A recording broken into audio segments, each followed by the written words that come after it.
Hello and welcome to the show. My name is Portia Monique, and I want you guys, if you will, to imagine a world where farming meets faith and where leadership cultivates not just crops, but also communities. That's what we'll be discussing today. Our guest, Patrick Muhammad, better known as the Principal Farmer, is an Emmy nominated educator, viral sensation, and the visionary behind Your Faith Farms. Welcome to the show, Patrick. Oh, thank you so much, Portia. It's an honor to be with you today, and I can't wait to talk about fun. Absolutely. I'm just so excited to speak with you today. We're going to be discussing some very important topics, right? So, from sustainable living to mindful eating, you're redefining the future of farming. So, let's just get right into it. What is sustainable living? What does it mean to you? And how can the average person start incorporating it into their daily lives? Absolutely. So, our parents always taught us don't keep up with the Joneses, right? Because you can't keep up with them, and the Joneses don't even exist. And so, inside of our communities, unfortunately, what we have developed is a diet that is not the diet for our makeup and our DNA. See, we got so far away from the farm and we live this fast food lifestyle, and it's killing our community with the diabetes and et cetera. And so sustainable living is living where it's able to be reproduced consistently with minimum effort from human activity. Mhm. And so at our farm, it's sustainable because we're raising and growing our vegetables. That which we don't consume, we're selling the excess. And then we're also using the compost from all of our waste. And so it continues in a cycle that's duplicatable year after year. That's how you begin to live a sustainable lifestyle. I love that. Thank you so much for that explanation. Now, many people assume that sustainable farming is only for those with large plots of land, right? So, what are some practical ways that city dwellers, such as myself, Mhm. or those with limited space, can practice sustainable agriculture? Absolutely. I love helping my brothers and sisters that are living in a subdivision, in a community, or in an apartment. You can start on a windowsill portion. I Mm, can show you how to take 3 to 4 herbs. You grow them right on your windowsill. wait a They get minute that now. natural lighting. You put that next to your stove. And so as you're cooking, you can pick off that basil and drop it right on you. So you can start on the windowsill. You can start on a patio deck. You can start in the backyard. Now, unfortunately, we have been encouraged that you have to have this beautiful landscape inside with the HMO. But they have not told you that you can't have beautiful landscape with cabbage. You can't have beautiful landscape with kale. You can't have beautiful landscape with fruit trees. We can do it. We just have not been encouraged to do it. Mm. Also, if you have hens, not a rooster, you can get every egg, you can get eggs every day in your backyard, and no one even knows you have chickens because the hens don't make any noise.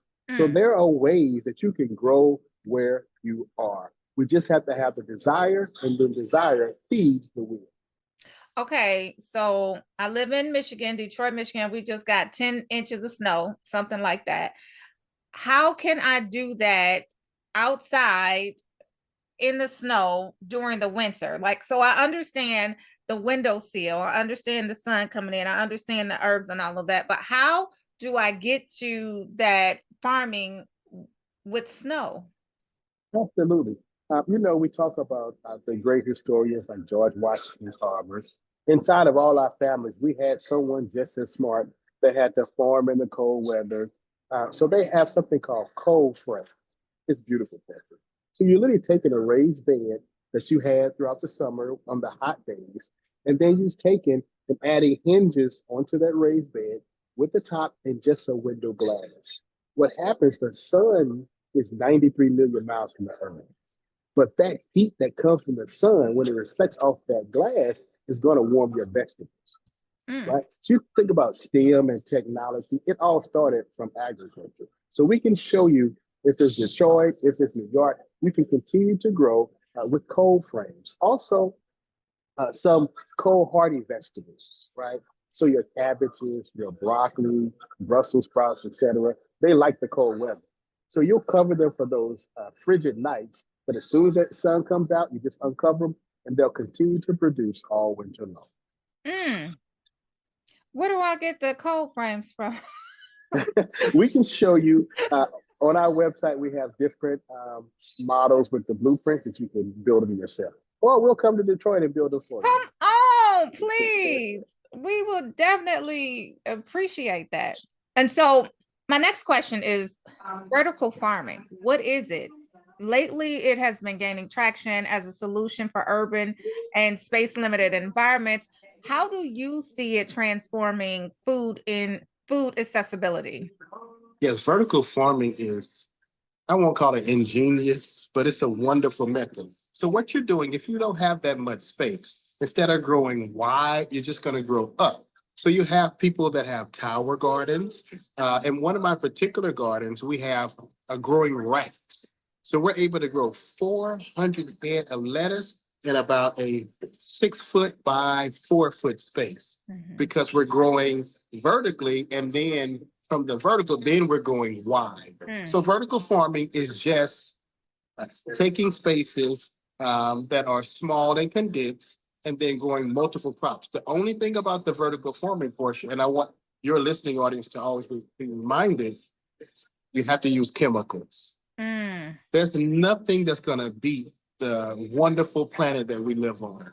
That soil and the microorganisms and the nutrients that's in the earth, we're going to try to replicate them in the vertical towers, but you got to add chemicals. Yeah. And it's not going to taste the same. And so you'll be able to distinguish that this lettuce is a little more rubbery, because it doesn't have the benefits of getting strong from being outside. Yeah. Anytime we have in our community someone who didn't come up, on the right side of the mountain, they're not the same, right? They don't have that grit, right? Yeah. So it's not going to be the same as a seedling that was taken outside when it's 4 weeks old and it caught that first chill night and it had to tap into its DNA and get a little stronger. Then it had to heat the next day, so it reached up for the sun. Then it had the rain, right? Then it had the weather. So that's going to be a hardy plant.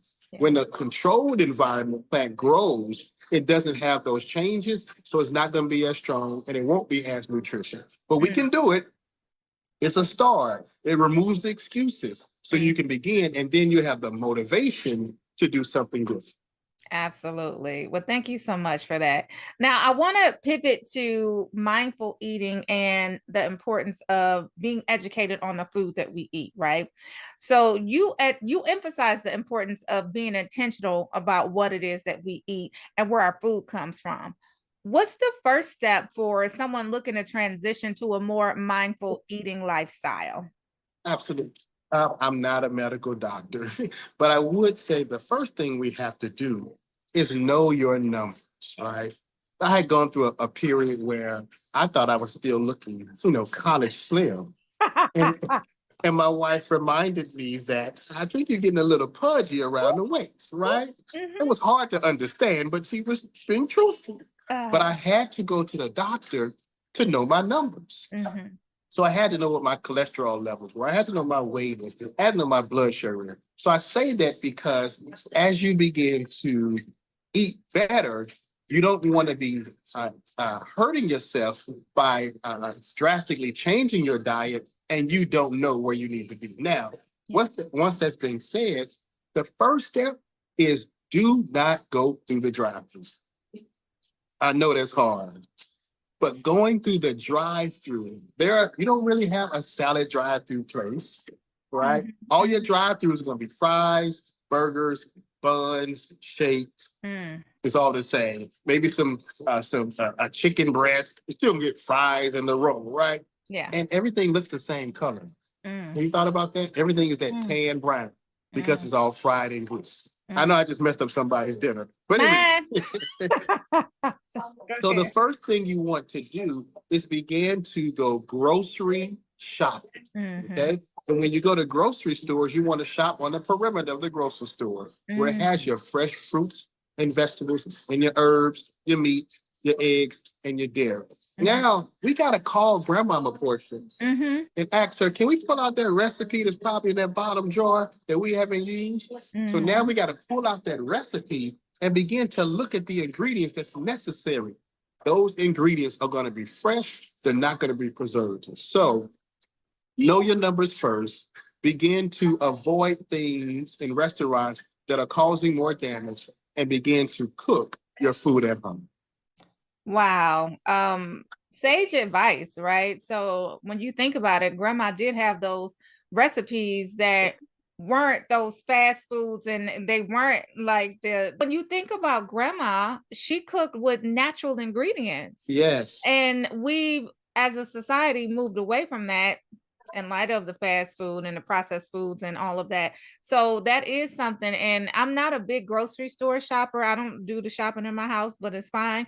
But when I do go, now that I know, and now that I think about it, I will shop the perimeter of the store because that's where all of the fresh food is. Yes, yes. And so I'm really encouraging that next generation to do the same. I want children that are associated with me to really tell their parents, no, don't go to the drive-thru. You're killing me. Yeah. Imagine when we teach children that, Portia, then it stops mom from doing it, then it stops grandma from doing it. Yeah. And we begin to heal our community just because we begin to eat better.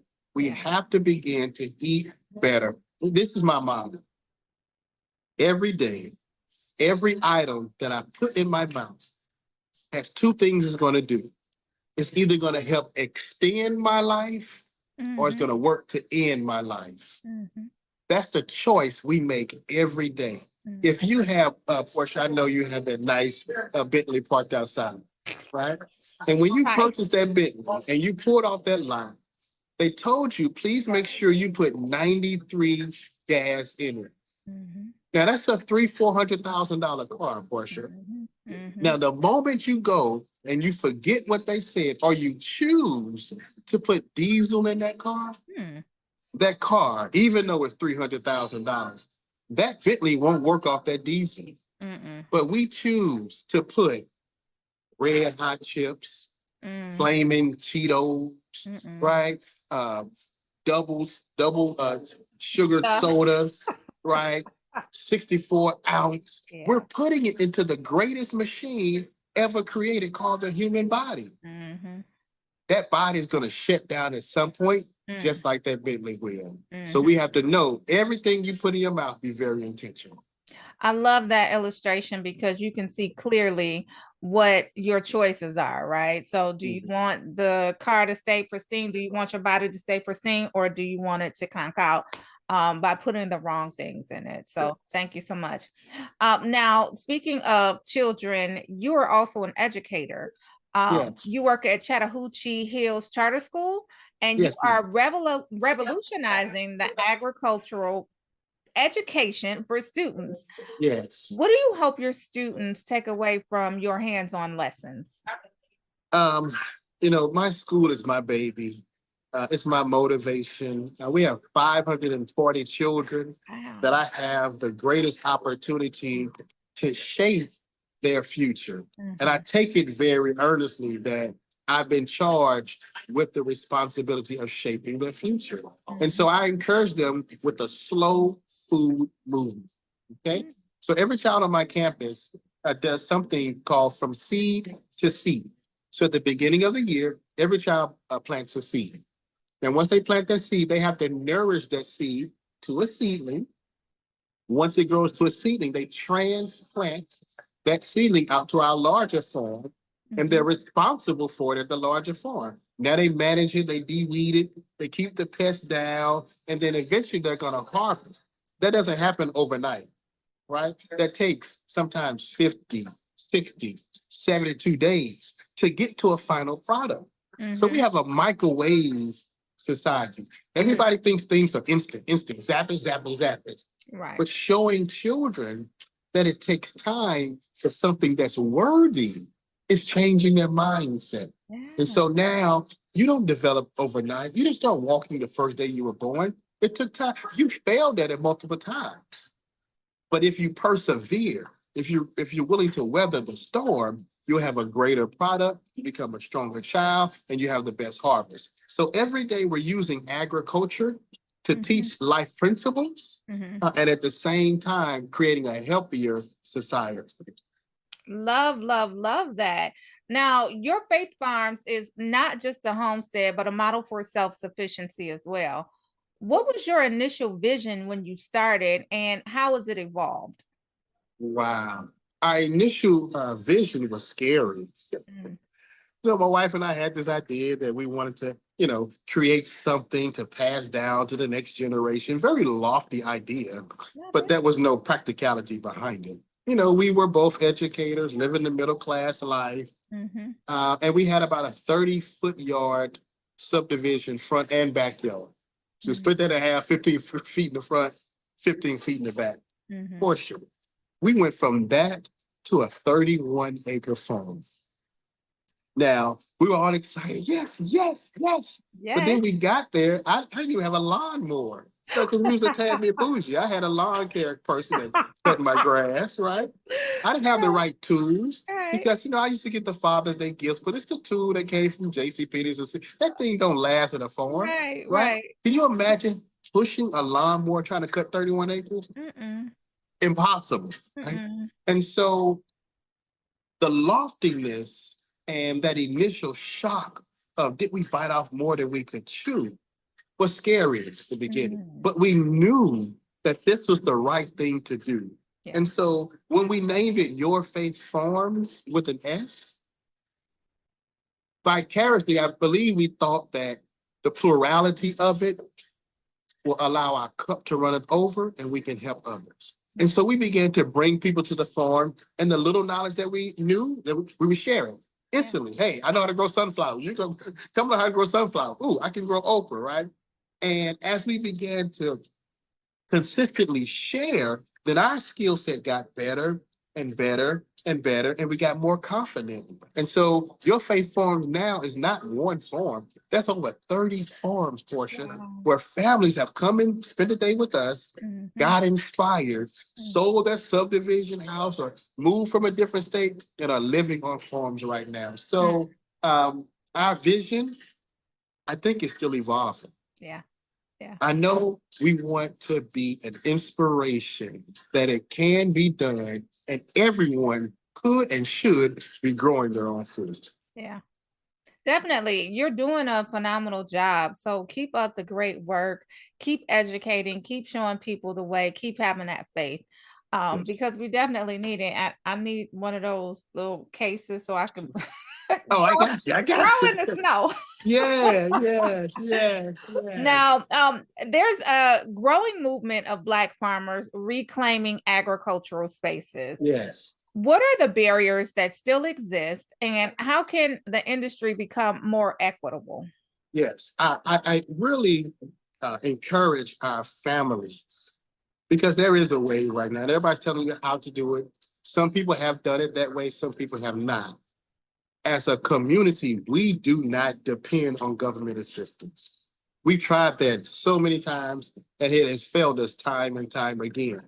So yes, there are organizations like the USDA, and they Mhm. have beginning farmer programs and they have microloans, et cetera. And those programs work at some point. Yeah. But while you're waiting on that to happen, I can show you the easiest way. See, Portia, I didn't even know what the USDA was, so I never went that route. I Mhm. got pre-qualified for a loan. Mm. So my wife and I had somebody run our credit. They told us how much we qualified for, and we went and bought a farm that fit within that dollar amount, Mm. right? So we just happened to buy a house with a big backyard. Mm. So once I tell people that, it's not difficult. Right. You don't have to be a trust fund baby. You don't have to have inherited. You don't have to have $1 million. No, go get pre-qualified with any bank that you choose, any credit union you choose, and then let's find a farm that fits that pre-approval. Now, along the way, you can apply to the USDA, right? But let that be your backup. Don't Mm. depend on that because you'll stop and you'll Mm. never start. So, Mhm. Portia, if you say, "Hey, Patrick, I want to, but I'm going USDA," right? And I'm saying, "Okay, well, we're here to support you." And then 3 months, 6 months, 9 months, life happens, right? And you know what? I'm gonna have to put this farm off until next year. I'm gonna wait, 3 more years because you were going through something that has someone interest at heart, but I don't know if it has Portia's best interest at heart. Right. Right. And so I believe that we can do it ourselves. And if help comes, but I'm not waiting for help to come. Right. We can do it ourselves. Betting on yourself. Right. Betting on yourself. Absolutely. Now, you are a viral sensation as well. Your educational videos have gone viral, reaching millions of people. What role do social media and storytelling play in making agricultural more accessible and exciting? Um, it's very interesting, of course, because I'm a doer. I'm a worker bee. Mhm. And so our first 5 years, I don't even think I recorded anything. I was just working, right? And so every now and then I would come up from air and I would find farms on like some of these Zillow sites or whatever, and I would paste on Facebook says farm alert by land. And I would just do it. I'm not a realtor. We're not real estate agents. I would just see something that I want my brother and sister to get. I love it. And so from that, it began where people would call and say, help me buy a farm, blah, blah, blah. Mhm. Well, my children were like, Dad, you need to begin to record some of these situations from the mouth of babies. Leave it up to the babies to know what's needed. Absolutely. Yes. And so we began, to just share the day in the life of the farm and what's really going on. And it took off. Yeah. And so, yes, there's millions of views out there, but more importantly, we believe that they are helping to change and shape lives. Because now you can say, well, that brother can do it. I can do it too, right? Yeah. And so you might try to plant some carrots. You might try to plant some cucumbers, or you might get ambitious and plant some hibiscus. Right? You might be ambitious and get you some chickens in your backyard. Yeah. And so where the price of eggs are going up, Portia, my egg prices have stayed the same. Wow. My chickens don't know that the price is going up. They give me an egg every day. They don't watch CNN. Right. So I get the same 2 dozen eggs that I've been getting for the last 10 years I love every it. day. Yeah. But yeah, so the social media has been great. Mhm. And at the same time, sometimes grandma would say, I don't know, bring nobody over here into the house ain't clean, right? And so on the school side, there was some fine tuning that I wanted to make sure was in place before we told the world how great we are. Yeah. Because you never want to step out there and then there's holes in the boat. Yeah. And so we've been very intentional in just making sure that all the T's were crossed and the I's are dotted. And now we're ready to tell the world that you too can do exactly what we're doing. Yeah. And speaking of telling the world, in addition to your social media viral moments, you've been also featured on Netflix, on Fox, Yes. and in a national John Deere commercial or campaign. Yes. What has been the most meaningful media moment so far, and why? I can tell you the one that's so I never told my mother about the John Deere commercial. Wow. And so our John Deere commercial aired the Monday after the 2024 Super Bowl. Okay? Oh, So it didn't come on that Sunday with all Yeah. the $8 million commercials, but the next morning it began to air across the country. right. So I never told mom, Mhm. right? And so mom calls me one day. She said, Patrick. I said, yes. Patrick. I said, yes, mom. Boy, I think I just saw you on a John Deere commercial. I said, Mama, how long have you known your son? Well, you wouldn't know if it's me or not. She said, well, it was kind of going fast, but I heard the voice and I said, that sounds like my baby. And, Oh my God. as her friends began to call her and my father and so that was a proud moment. Portia, I live for my city and my family. I'm from East St. Louis, Illinois. Okay. Right? We were told that we'll be dead by 18. Our city was the murder capital of America, all of my upbringing. And we were taught that we were pretty much nothing, a stain of the country. And so we began to live this life knowing we represent the entire city. Yeah. right? So if I fail, East St. Louis fails. And so it's been motivation for me. So even though I haven't lived in the city since 93, I Mhm. still carry the city on my back. So Mm. I know there's some little boy in East St. Louis right now looking at a video, looking at a commercial, looking at Netflix and say, I can be just like Patrick, right? And so sometimes our stars are so far removed from the community, it becomes impossible. But when Mhm. they see somebody just like them with the same situation, with the same cards has been dealt, then it makes us attainable and they'll surpass anything that we've ever done. So I would say from all of the viral sensations, for all of the movies and social media, etc., knowing that there's some child just like me that I am being able to touch, that's what makes me feel good. So inspirational, so aspirational. You are doing an incredible job. People are looking up to you, kids are looking up to you. You're changing lives. Mm. Now, before we get out of here, a couple more questions. I want to talk about your book, Farming by Faith. Now, Yes. that suggests a deeper connection between spirituality and agriculture. How has your faith guided your farming journey? Yes. It's been everything. When you don't know what you don't know, Mm. every time you begin a growing season and you plant that seed in the ground, it's no guarantee it's going to come up. You are planting a seed inside of a dark, dormant area, hoping that something is going to come from that one little seed. Yeah. And so my first year portion, I was happy. You know, I planted all these sunflower seeds just because they were on sale. So I bought them. Mhm. So I planted all these sunflower seeds, and I'm talking at least 50 to 75 6 foot tall sunflowers grew. It was beautiful, right? And so I kind of felt good because, I done grew some sunflowers. Right. So after I marveled and bragged about these sunflowers that I had grown, Mhm. um, one day I walked up to one and it was dying. And as it was dying, there was like little bugs on it.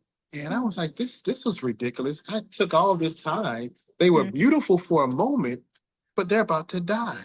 Mhm. And so I went to get the lawnmower to knock them down.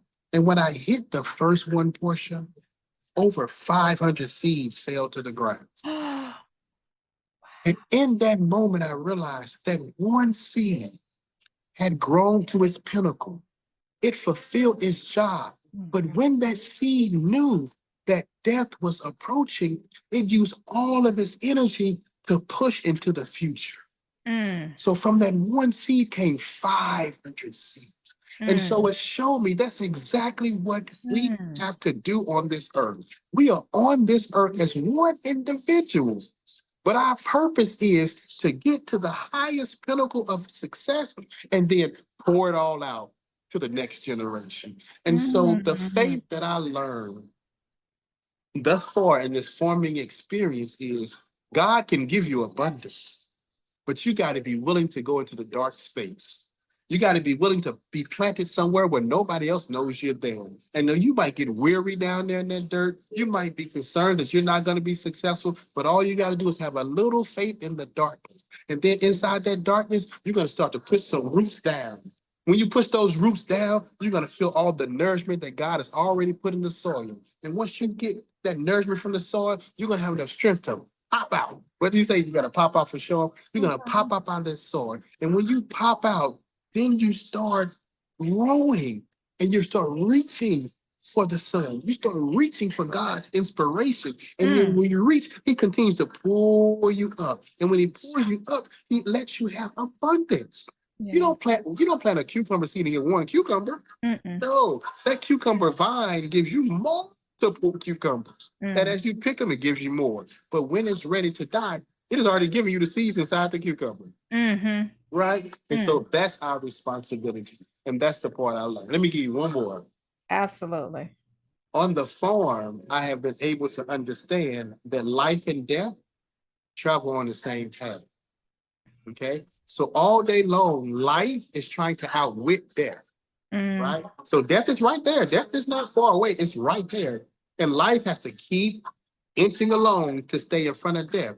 But death is trying. And so you'll see a baby lamb and it's born and it's amazing and it starts to wobble and walk and tomorrow's dead. mm, You'll mm, you'll see that that plant got real strong and tall, and you think you're about to get that first pumpkin, and then the disease happens, and then the mm, plant dies. And mm. so it's taught us that you have to be placed in the right environment Yeah. to continue to have life. So, Portia, we can't keep people around us that's negative. You know, you got that one friend, you say good morning. Oh, it ain't good. I woke up, my knee hurt, my toe hurt, I got a headache. Right? They're just negative. That's death. Mm, You mm. got to keep life around you so you can grow, so then you can have abundance. Because you have people around you that don't have an experience of abundance, and they cut you before you can Mm, ever flourish. mm, mm. Thank you so much for that sermon, Pastor Muhammad.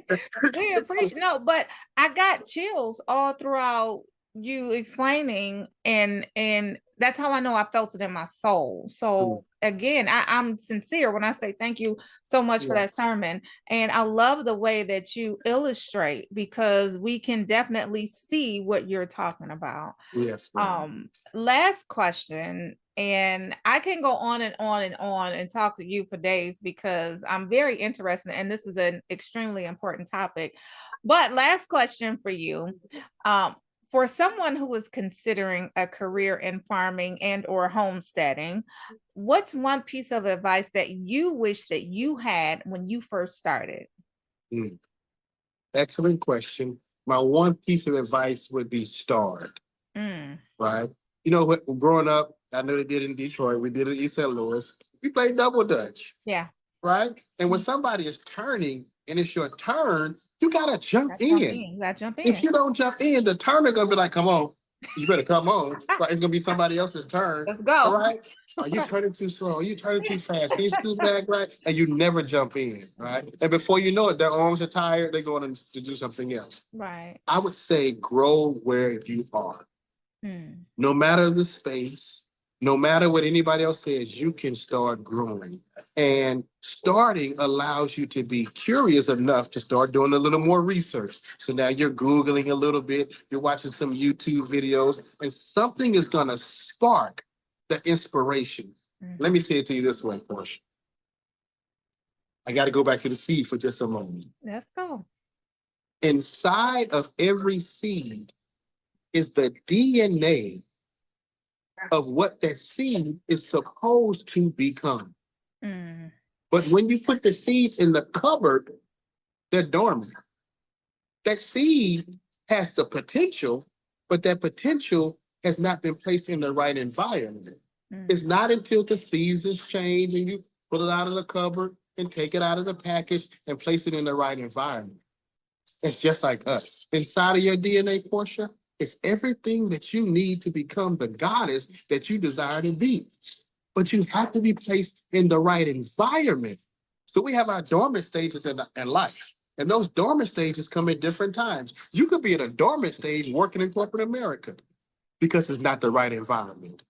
So you're the seed, but you're not in the right environment. And so you have to put that seed, you have to be placed in the right environment. And I'm here to tell all of your listeners that farming is the environment that pulls something out of your DNA that we never knew was there. Because mm, that's the original work. Adam mm. was where? In the garden. So we got to get back to the garden because that's where mankind started. Adam was in the garden. Like, you spoke a word, you spoke so many words to us today. We appreciate you.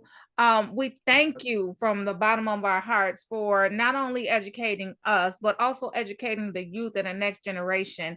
Helping those families, those 30 families that you helped to build farms, and just helping the community overall, putting East St. Louis on your back.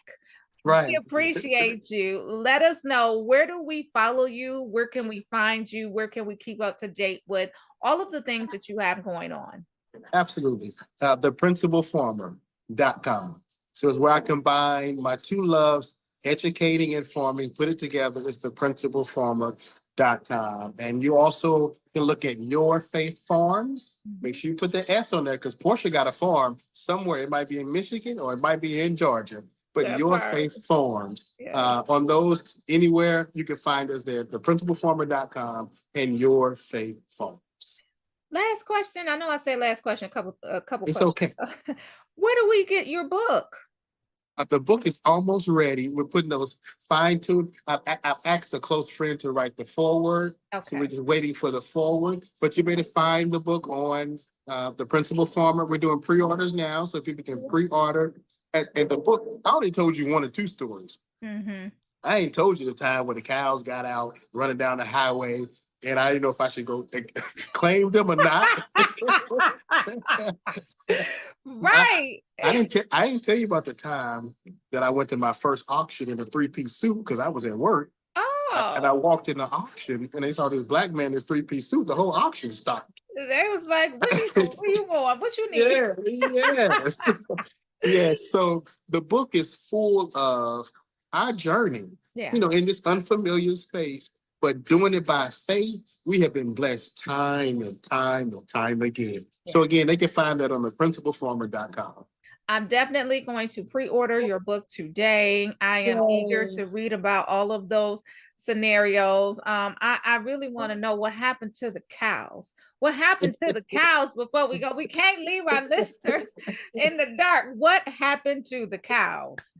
Well, I went to visit mom on a Thanksgiving. So I drove from Atlanta to East St. Louis. Mm-hmm. And so I put enough hay out there, which I thought I did, etc. And so, we're sitting in mom's kitchen and my neighbor, which is, a neighbor on a farm is 50 acres away, right? Mm-hmm. So my neighbor says, hey, man, your cows are at the school. I said, at the school? He said, yeah, man, all your cows out. And so I'm 8 hours away. Oh my God. I said, man, okay. So I called a friend. I told him how to do it. You shake a bag, they think it's a treat, and they'll come back. So they get them back in the fence day 1. Okay, they're good. Day 2, they did the same thing. All right. So I told my mom, I got to go back home. So I leave East St. Louis at 4:00 in the morning and I catch them. Day 3, they're doing the same thing. And so they had got on South Fulton Parkway. South Fulton, South Fulton Parkway. Mm-hmm. So it's a 4-lane, it's not highway, but 4-lane, cut through. Yeah. And I'm like, do I claim these? Because if somebody have an accident with these cows, That's a road cow. oh my goodness.